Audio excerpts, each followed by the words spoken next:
ধন্যবাদ। অবশেষে পূর্ব বগুড়ার চেলাপাড়া সহ ৩টি উপজেলার মানুষের কিছুটা হলেও দুর্ভোগ কমেছে।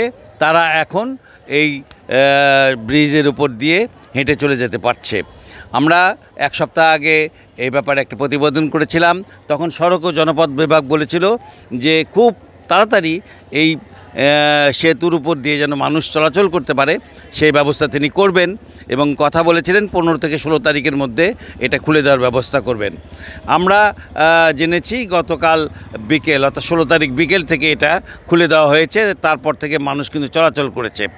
এর আগের যে ঘটনাটা ছিল সেটা অত্যন্ত মর্মান্তিক এবং সেটা ছিল হলো যে জীবনের ঝুঁকি নিয়ে এই যে পাশে দেখতে পাচ্ছেন যে একটি বাঁশের সেতু, সেই বাঁশের সেতুর উপর দিয়ে আপনার হলো মানুষ পার হয়েছে এবং এই বাঁশের সেতু এতটাই আপনার নিরাপত্তাহীন ছিল। এই নিরাপত্তার যে ব্যাপার ছিল সেখানে কিন্তু দেখতে পাচ্ছেন একটা সেতু প্রথমে বানানো হয়েছিল বাঁশের, সেটা পড়ে গেছে। তারপরে দ্বিতীয় আরেকটা সেতু গত বছর বানানো হয়েছে, এটাও যে কোনো মুহূর্তে পড়ে যেতে পারে।